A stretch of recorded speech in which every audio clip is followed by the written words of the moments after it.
تگڑے جو جج ہیں جو عدلیہ میں مداخلت برداشت نہیں کرتے تھے، انہیں استبداد دہشت گردی عدالت کا جج لگایا۔ پھر ہم نے دیکھا کہ جہاں ایک سال سے ضمانت کے مقدمے نہیں لگ رہے تھے، سرگودا کے ATC کے جج محمد عباس، انہوں نے میاں والی میں جو 9 اور 10 مئی کے ملزمان تھے ان کے 2 مقدمات، ایک میں 35 لوگوں کو اور ایک میں 25 لوگوں کو انہوں نے بری کر دیا۔ اب پروسیکیوشن کے پاس کوئی ثبوت ہی نہیں تھا۔ تو جہاں اس ملک کی جو ریاست ہے وہ 9 اور 10 مئی کو جوڑتی ہے ملک دشمنی سے، غداری سے، ادارے میں بغاوت سے، حالات یہ ہیں کہ ان کی جو پروسیکیوشن ہے وہ دہشت گردی 780 تک ثابت نہیں کر پائی۔ یہ ٹرائل کورٹ سے ہوتے ہوئے معاملات کچھ ہائی کورٹ میں پہنچے، ہائی کورٹ سے کچھ ضمانتوں کے کیس تھے، راولپنڈی حمزہ کیمپ کے 5 ملزمان، سپریم کورٹ میں معاملات آئے، جسٹس جمال مندوخیل اس بینچ کی سربراہی کر رہے تھے۔ تو ہم نے وہاں پہ دیکھا کہ جو پنجاب کی پروسیکیوشن ہے ان کے پاس سوائے جیو فینسنگ کے کوئی اور ثبوت جو ہے وہ نہیں تھا، جس کی بنیاد پر جو ہے ایکویٹل بھی ہو رہے ہیں، ضمانتیں بھی ہو رہی ہیں۔ اور پھر آپ نے دیکھا کہ پنجاب میں ہی غالباً عمران خان کے اوپر 5 9 مئی کے مقدمات، گزشتہ روز ان کی ضمانت کی سماعت تھی، 12ویں مرتبہ بھی پروسیکیوشن جو ہے وہ دلائل نہیں دے سکی۔ تو یہ تمام تر معاملات ہیں۔ تو اس میں ہماری اطلاعات یہ ہیں کہ چیف جسٹس یحییٰ آفریدی جو ہیں اس معاملے کو تھوڑا سنجیدہ لے رہے ہیں، اور اس اجلاس کے بعد جو 7 نومبر کو سپریم کورٹ میں ہونے جا رہا ہے، اس کے بعد جسٹس ملک شہزاد احمد خان جو کہ سپریم کورٹ کے جج ہیں، لاہور ہائی کورٹ کے چیف جسٹس رہے، ان کی جو ایک لیگیسی ہے اینٹائی اسٹیبلشمنٹ، یا اینٹائی اسٹیبلشمنٹ بھی نہیں، جو اس ملک کی اسٹیبلشمنٹ یا بالخصوص خفیہ ایجنسیاں جوڈیشری میں انکروچمنٹ کر کے اپنی مرضی کے جوڈیشل آؤٹ کمز حاصل کرنے کی کوشش کرتی ہیں، تو ان پہ ان کی ایک لیگیسی ہے، ان کے کردار ہے بطور chief justice Lahore high court. تو انہیں اب غالباً یہ چارج جسٹس یحییٰ آفریدی سونپنے جا رہے ہیں، اور دوسرا دیگر معاملات بھی ہیں آئندہ عدالتی ہفتے میں۔ تو بہرحال وہ مجھے لگتا ہے کہ جو گزشتہ ایک ہفتے کا غصہ تھا ان لوگوں کو، وہ پھر کل کی اس تصویر سے دیکھ کے نکل نہیں۔ تو ویسے یہ جو ایک ہفتے میں اقدامات ہیں چیف جسٹس کے، جتنے بھی انہوں نے کیے ہیں، آتے اگلے 1.5 گھنٹے میں انہوں نے پہلے پریکٹس پروسیجر بل میں جیسے منیب کو واپس لے آئے، پھر انہوں نے ریسرچر واپس بلائے، پھر انہوں نے جسٹس منصور علی شاہ کو جو انہوں نے شروع میں انہوں نے چیزیں ان کو سینیورٹی بیس پہ چیزیں سونپی ہیں۔ تو یہ حکومتی حلقوں میں پریشانی تو ہے کہ ایک ہفتے میں وہ اقدامات جو تصور نہیں کر رہی تھی، تو اس وجہ سے پریکٹس پروسیجر بل میں ترمیمی بل حکومت کل لے کے آ رہی ہے پارلیمنٹ سے۔ اگر اس میں 5 ججز کر دیے جاتے ہیں تو ساری صورتحال میں پھر باقی 2 ججز مزید ایڈ ہو جائیں گے، تو جو پھر بینچز تشکیل ہوں گے اور یہ چیزیں ہوں گی، تو اس پہ بھی کوئی رولا پڑ سکتا ہے سپریم کورٹ کے ساتھ؟ دیکھیے سپریم کورٹ میں اب اس سے زیادہ مجھے جہاں تک لگتا ہے کہ جو ججز کی تعداد 25 کرنے کے حوالے سے سینٹ کی قائمہ کمیٹی نے منظوری دی ہے، 23 کی اطلاعات تھیں، پھر 25 کر دیا گیا۔ اب کل کے روز وفاقی کابینہ کا اجلاس ہے، غالباً اس میں منظوری ہونی ہے۔ پارلیمان کے اجلاس میں بھی کچھ تبدیلیاں ہوئی ہیں وقت میں، اور اس میں بھی ممکنہ طور پر کل یہ قانون سازی، ایک تو یہ، اور دوسرا انسداد دہشت گردی ایکٹ میں جو ترامیم کی گئی ہیں، سینٹ نے جسے پاس کیا تھا وہ بھی قومی اسمبلی سے منظور ہونا ہے۔ تو ان تمام تر معاملات میں جو اہم میں سارے معاملے میں سمجھتا ہوں وہ جو ججز ہیں سپریم کورٹ کے وہ بڑھانا مقصود ہے، اور پھر 25 کا فگر ہی کیوں؟ تو وہ دیکھا یہ جا رہا ہے کہ سپریم کورٹ آف پاکستان میں 8 ججز تو وہ ہیں جو فیصلہ دے چکے مخصوص نشستوں کا، 3 سے 4 باقی ججز ایسے ہیں جو جسٹس منصور علی شاہ کے ساتھ کھڑے ہیں۔ تو یہ چاہتے ہیں کہ اگر مستقبل میں بھی یہ 26ویں آئینی ترمیم کے باوجود بھی کوئی کسی معاملے پہ فل کورٹ بیٹھتی ہے، تو اس فل کورٹ اجلاس میں کیا ہو کہ ہماری اکثریت ہو۔ اور پھر بدقسمتی دیکھیے اس بار تو یہ بھی پلان کیا جا رہا ہے، چونکہ جوڈیشل کمیشن آف پاکستان میں کوئی بھی حکومت آئے گی جو 26ویں آئینی ترمیم کی گئی ہے، اس میں حکومت کی برتری ہے سمپل میجورٹی سے، تو اب وہ کچھ ایسے لوگوں کو جج لگانا چاہ رہی ہے جو براہ راست وکیل ہوں۔ پہلے تو ہائی کورٹ کے ججز سپریم کورٹ کے جج لگتے رہے ہیں، تو اب کچھ وکلا کو بھی ججز لگانے کی اطلاعات جو ہیں وہ آ رہی ہیں، اور کچھ لوگ تو ہیں جو اپنے قریبی سرکلز میں یہ بتانے بھی لگ گئے ہیں کہ جی ہم سپریم کورٹ آف پاکستان کے جج آ رہے ہیں، کیونکہ اتنے زیادہ 25 ظاہر ہے اگر ججز ہوں گے تو پھر صورتحال تو یہی ہوگی۔ اچھا یہ بتائیں کہ جو جوڈیشل کمیشن کا اجلاس ہونے جا رہا ہے اور آئینی بینچ کا سربراہ کے حوالے سے بھی ظاہر ہے، اور ججز کی بھی کون کون ججز ہوں گے اس کے اوپر بھی معاملہ طے ہوں گے۔ سپریم کورٹ کے جو ججز ہیں، جیسے ابھی آپ نے کہا کہ حکومت کی اکثریت ہے سپریم جوڈیشل کونسل میں، لیکن جب اگر ججز یہ کہیں کہ سینیورٹی بیس پہ منصور علی شاہ یا منیب اختر ان کو آئینی بینچ کا سربراہ ہونا چاہیے، حکومت کے لوگ ظاہر اکثریت میں اگر وہ کسی اور کو کہیں اور چیف جسٹس کی رائے کو تسلیم نہ کیا جائے، تو اس کے درمیان کیا سچویشن ہو سکتی ہے؟ منگل کے روز اجلاس بلایا گیا۔ مجھے تو لگتا ہے جہاں تک وہ میں نے آئین کا آرٹیکل 175 اس 26ویں آئینی ترمیم کے بعد جس صورتحال میں وہ واضح آیا، وہ پڑھا، آئین کا آرٹیکل 191 جو آئینی بینچز کی تشکیل اور باقی معاملات دیکھتا ہے اس کو پڑھا۔ تو سب سے پہلی جو اس کی مختلف پیچیدگیاں رکھی گئی ہیں ڈرافٹ میں، انتہائی سنجیدہ نوعیت کی غلطیاں۔ تو اب تو سب سے پہلے تو اس جوڈیشل کمیشن میں کو بیٹھ کے غالباً کوئی رولز بنانے پڑیں گے، کیونکہ اب آئینی بینچ کے لیے ججز کون سے ہوں گے، ایکس وائی زی، یہ 3 ججز، یہ 5 ججز، یہ 7 ججز اگر آئینی بینچ میں بنانے ہیں تو ان کا نام فلوٹ کون کرے گا، انیشیٹ کون کرے گا، اس حوالے سے آئین مکمل خاموش ہے۔ تو ایک تو یہ پیچیدگیاں جو ہیں غالباً منگل کے روز اس کو دیکھا جائے گا، اور دوسرا مجھے سارے معاملے میں یہ لگتا ہے کہ اس وقت اگر 12 رکنی بینچ بیٹھ رہا ہے، اگر تو سپریم کورٹ آف بینچ نہیں، معذرت کے ساتھ کمیشن، اگر تو سپریم کورٹ آف پاکستان کے جو ججز ہیں، جسٹس منصور علی شاہ، جسٹس منیب اختر اور جسٹس یحییٰ آفریدی، وہ تو ابھی بظاہر سیم پیج پہ نظر آ رہے ہیں۔ جو چوتھے ممبر ہیں وہ جسٹس امین الدین خان ہیں۔ اگر تو چیف جسٹس انہیں اپنے ساتھ ملا لیتے ہیں اور ان 4 ججز کا کنسنسس ہو جاتا ہے کہ ہم نے آئینی بینچز میں یہ ججز بٹھانے ہیں، تو اس میں پھر پاکستان تحریک انصاف کے بھی 2 لوگ جو ہیں اس میں شامل ہیں، تو وہ پھر 12 رکنی جو کمیشن ہے اس میں اگر 6-6 کا معاملہ ٹائی ہو جاتا ہے تو پھر جسٹس یحییٰ آفریدی جو ہیں وہ اگر بار کے کسی ایک ممبر کو اپنے حق میں ووٹ دلوا دیتے ہیں تو پھر تو اس میں حکومت کو سبکی کا سامنا کرنا پڑ سکتا ہے۔ مطلب یہ ایک میں اس وقت پریپوزیشن ڈرا کر رہا ہوں کہ ممکنہ طور پر اگر کوئی پاسبلٹیز ہیں تو وہ کیا نکل سکتی ہیں۔ ادروائز اگر دیکھا جائے تو وفاقی حکومت کی اس میں اکثریت ہے، تو دیکھتے ہیں۔ بہرحال وفاقی حکومت بھی اس حوالے سے بتا چکی، مطلب کچھ لوگ ایسے ہیں جو کہتے ہیں کہ جسٹس منصور اور جسٹس منیب تو ہوں گے نہیں۔ اوبویس ہے اگر جسٹس منصور یا جسٹس منیب سے ہی آئینی بینچ شروع کرنا تھا تو پھر 26ویں آئینی ترمیم کی ضرورت نہیں تھی، تو کیا جسٹس یحییٰ آفریدی ہی ہوں گے یا پھر جسٹس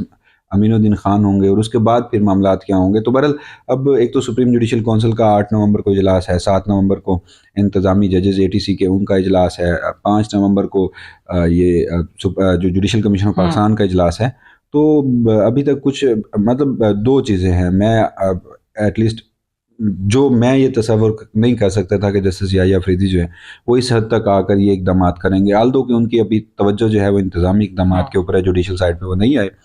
لیکن انتظامی سائڈ پر بھی وہ اتنا کھل کر کھیلیں گے میں یہ ایکسپیکٹ نہیں کر رہا تھا۔ تو ایک طرف تو ہم یہ دیکھ رہے ہیں، اور دوسرا یہ بھی ہے کہ کچھ لوگ یہ بھی کہہ رہے ہیں کہ بظاہر آپٹکس ہو سکتے ہیں۔ چیف جسٹس یحییٰ آفریدی 26ویں آئینی ترمیم کو لیگل مان کر اور سب کو ساتھ ملا کر اور سب کو کانفیڈنس دے کے اور مٹی پاؤ پالیسی اپنا کے اس طرح آگے چلتے رہیں، تو بہرحال یہ بھی صورتحال ہو سکتی ہے۔ تو یہ جو اس وقت ابھی بھی گرد ہے، اب کچھ بظاہر نظر نہیں آ رہا، سمت جو ہے اس کا تعین نہیں ہو پا رہا۔ تو یہ جو 4 نومبر سے 8 نومبر سوموار سے جمعہ کا عدالتی ہفتہ ہے، اس میں یہ سمجھتا ہوں کہ گرد کچھ چھٹے گی تو اس کے بعد جو ہے سمت ہے اس کا تعین ایٹ لیسٹ ہو سکے۔ یہ ساری ڈیولپمنٹس اس عدالتی ہفتے میں ہونی ہیں۔ اس کے ساتھ ابھی جو پٹیشنز دائر ہوئی ہیں، ایک تو نظر ثانی فائل کی ہے تحریک انصاف نے مخصوص نشستوں کے حوالے سے، دوسرا لطیف کھوسہ نے ملٹری کورٹس کے حوالے سے بھی دائر کیا ہے۔ یہ جو پریکٹس پروسیجر کمیٹی کے 3 ججز ہیں، یہ دوبارہ کب بیٹھیں گے اور نئے کیسز کب فکس ہو سکتے ہیں؟ اسی ہفتے میں یا اگلے ہفتے میں؟ مخصوص نشستوں کی جو نظر ثانی درخواست تھی وہ تو الیکشن کمیشن اور مسلم لیگ نون نے دائر کی ہوئی ہے۔ پاکستان تحریک انصاف کے سلمان اکرم راجہ نے الیکشن کمیشن کے خلاف توہین عدالت کی اور سپریم کورٹ کے فیصلے پر عمل درآمد کی جو درخواست ہے وہ دائر کی ہوئی ہے۔ باقی دیگر جتنے بھی درخواستیں ہیں، پنجاب میں جو الیکشن ٹریبیونلز بنے تھے ان کے فیصلے کو بھی چیلنج کیا ہوا ہے، اور فوجی عدالتوں کا بھی آپ نے کہا کہ ارلی ہیئرنگ کی ایک درخواست اس میں ضرور آئی ہے، لیکن وہ پھر دیکھا یہ جائے گا کہ 26ویں آئینی ترمیم کے تناظر میں یہ تمام تر مقدمات تو آئینی بینچز نے سننے ہیں۔ سب سے پہلے تو آئینی بینچز کی تشکیل ہوگی، اور جو بینچز تشکیل دیے جائیں گے اس سے ہی واضح ہو جائے گا کہ کیسز کے فیصلے کیا آ رہے ہیں۔ مگر ایک اہم ترین مقدمہ ہے جو میں یہ سمجھتا ہوں کہ اس وقت جسٹس یحییٰ آفریدی کا سب سے بڑا امتحان ہے، اور جسٹس منصور علی شاہ اور جسٹس منیب اختر، جس طرح ہمیں نظر آ رہا ہے کہ تینوں سینئر ججز سیم پیج پہ ہیں، تو پھر تینوں کا امتحان ہے ریٹ آف سپریم کورٹ کو برقرار رکھنا۔ عدالت کے پاس کوئی نہ تو فورس ہوتی ہے، نہ ہی وہ بندوق سے اپنے فیصلے پر عمل درآمد کرتے ہیں۔ عدالت کی ایک اخلاقی حیثیت ہوتی ہے، اس اخلاقی حیثیت سے ان کے جو فیصلے ہیں وہ مانے جاتے ہیں۔ تو مخصوص نشستوں کا فیصلہ نہیں مانا گیا، اور جسٹس منیب، جسٹس منصور اور جسٹس یحییٰ تینوں کا وہ فیصلہ ہے، اور تینوں نے کمیٹی میں بیٹھنا ہے، کیونکہ توہین عدالت کی جو درخواست ہے میں نہیں سمجھتا، میری انڈرسٹینڈنگ کے مطابق وہ آئینی معاملہ نہیں ہے، اس کو پریکٹس اینڈ پروسیجر کمیٹی کے سامنے رکھا جانا ہے۔ جو پریکٹس اینڈ پروسیجر کمیٹی کا اجلاس ہوا تھا جب جسٹس یحییٰ آفریدی نے حلف اٹھایا تھا، اس وقت جسٹس منصور علی شاہ بیرون ملک تھے، تو 2 ہفتے کے لیے بینچز تشکیل دیے گئے تھے۔ تو گزشتہ ہفتہ وہ بھی گزر چکا، اور یہ جو دوسرا ہفتہ ہے یہ بھی گزر جائے گا، تو پھر غالباً جمعرات کے روز ایکسپیکٹ کیا جا رہا ہے کہ پریکٹس اینڈ پروسیجر کمیٹی کا اجلاس جو ہے وہ دوبارہ ہوگا، تو اس میں اب یہ مخصوص نشستوں والا معاملہ ٹیک اپ کیا جاتا ہے نہیں کیا جاتا، سپریم کورٹ کا فیصلہ منوایا جاتا ہے نہیں منوایا جاتا، وہ برحال دیکھنا باقی ہے۔ اگر تو مخصوص نشستوں کا فیصلہ یہ تینوں ججز نہیں منوا سکتے، ریٹ آف سپریم کورٹ بحال نہیں کر سکتے، تو پھر بہتر یہی ہے کہ ریزائن دے کے گھر چلے جائیں۔ آخر میں یہ بتائیں کہ عمران ریاض جب اغوا ہوئے اور پھر بازیاب ہو کے واپس آئے تو انہوں نے کہا اگر چیف جسٹس مجھے بلا کے پوچھیں گے تو میں ان کو بتاؤں گا کہ مجھے کس نے اغوا کیا تھا. ابھی انتظار پنجوتا کا بڑا ایشو چل رہا ہے. وہ جس طرح آئے اور وہ ایک ڈرامیٹک سین میں وہ بازیاب ہوئے ہیں, اس کے اوپر کچھ ہو سکتا ہے کوئی, اگر کیا نئے چیف جسٹس کچھ کر سکتے ہیں اس کے اوپر؟ دیکھیے نئے چیف جسٹس مجھے نہیں لگتا کچھ کریں گے. اسلام آباد ہائی کورٹ میں ہیبیس کی پٹیشن تھی, وہ اب بازیاب ہو چکے ہیں, تو وہ بھی اب غیر مؤثر ہو جائے گی, انفریکشس ہو جائے گی. لیکن اس سارے معاملے میں عدالتوں کی تو obvious ذمہ داری ہے بنیادی انسانی حقوق کا تحفظ یقینی بنانا. مگر جسٹس عامر فاروق بیٹھے ہوں اور جسٹس یحییٰ آفریدی کیا کرتے ہیں, کیونکہ اٹس ٹو ارلی ٹو سے, ابھی ان کے بارے میں کچھ نہیں کہہ سکتا کہ وہ کیا کرنے جا رہے ہیں. کرنا چاہیے, انہیں بنیادی انسانی حقوق کا تحفظ یقینی بنانا چاہیے. مگر کتنی بدقسمتی ہے کہ اس ملک کا اٹارنی جنرل, کیا وہ جو گزشتہ روز اغوا کار تھے ان سے رابطے میں تھا؟ اگر اس کہانی پہ یقین کر لیا جائے, ویسے تو وہاں پہ وہ جو پولیس اہلکار جیسے پہنچتے ہیں, مگر میں یہ سوچتا ہوں کہ میں پولیس اہلکار ہوں, وہاں پہ دونوں طرف سے فائرنگ ہوئی ہے, ایک گاڑی کو روکا گیا ہے, اس میں سے اغوا کار بھاگے ہیں, تو میرا پہلا ریئیکشن یہ ہوگا کہ میں موبائل کھولوں گا اور جو بندہ اندر بیٹھا ہے اس سے ویڈیو بنا کے پوچھوں گا کہ تم کون ہو. اور پھر کیا روز جو پولیس اس طرح کے لوگ اگر ریکور کرتی ہے تو ان کی ویڈیو بنا کے اس طرح یہ سارا ڈرامہ کریٹ کیا جاتا ہے؟ اغوا کار کون ہے؟ اس ملک کی فوجی اسٹیبلشمنٹ کے ماتحت خفیہ ایجنسیاں ہیں جنہوں نے لوگ اٹھائے تھے, جو پہلے بھی اٹھاتی رہی ہیں. انتظار پنجوتا صاحب کا پورا وہیں پر پہنچتا ہے. لیکن بدقسمتی یہ ہے کہ سیدھی سی بات ہے, کسی فورم پہ تحقیقات کی ضرورت نہیں ہے. اٹارنی جنرل آف پاکستان کو بلا کے پوچھیے کہ حضور آپ نے 24 گھنٹے کی یقین دہانی کرائی تھی کہ وہ ریکور ہو جائیں گے, اور اسی 24 نہیں تو چلیں 36 گھنٹے میں انتظار پنجوتا صاحب جو ہیں وہ ریکور ہو گئے. لیکن بدقسمتی ایک اور بھی ہے کہ اٹارنی جنرل وکیل ہیں, بار کونسل جو ہیں وہ سارے وکیل ہیں, جج بھی کبھی نہ کبھی وکیل رہے ہیں. تو یہ لیگل فرٹرنیٹی کا معاملہ تھا اور یہ تمام ابھی خاموش ہیں. تو آج اگر انتظار پنجوتا صاحب وکٹم ہے تو کل کو کوئی اور ہوگا.